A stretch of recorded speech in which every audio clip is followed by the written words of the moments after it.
बाबा फुलपगार फुलपगार गाव माणिकडो माणिकडो. मग आज काय कामानिमित्त जुन्नर? इथे पंचायत समिती काम होतं त्याच्यामुळं आता या आमदारकीची निवडणूक लागलेली आहे, कोण निवडून येऊ शकतं काय वाटतं? अतुल बँकेची गॅरंटी वाटते ती बा आमच्या इकडून. मडपारगाव भागातून अतुल बेनकेंचा आवाज आहे. नाही माणिकडो इकडून. माणिकडो. अच्छा. अतुल बेनकेंनी काय काय कामं केले? लई कामं केली आमच्या गावात. काय तरी साधारणतः मत्स्यभूमीचं काम केलं.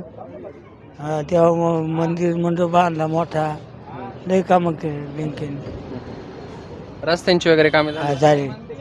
आता चालू आहेत रस्त्यांची. आम्हाला मंजुरी दिली. सगळं व्यवस्थित केलं त्यांनी. आता अतुल दादा आहेत, सत्यशील दादा आहेत, शरद दादा, आशाताई बुचके, आणखी काय उमेदवार रिंगणामध्ये आहेत, तर ही लढत कशी असू शकते? ही लढत काय नाही पण बँके येणार. म्हणजे लढत कशी जरी झाली तरी विद्यमान आमदार अतुल बेनके हे पुन्हा 2024च्या निवडणुकीत निवडून येतील. ही येणार. तुम्हा ज्येष्ठांचा पाठिंबा कोणाला आहे? आमचा पहिल्यापासून अतुल बँकेला. बेनके.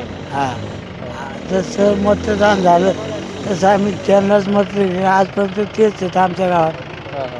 आणि आमच्या गावाला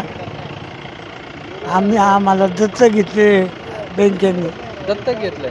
हा म्हणजे आमची कंची कामं आडलेली तेच करून देतात. या पक्ष फोडाफोडीच्या राजकारणाचा काय परिणाम होईल काय वाटतं? नाही होणार आमच्या गावाला, नाही होणार. नाही होणार. बाकीचं नाही सांगते पण आमच्या गावाला होणार नाही.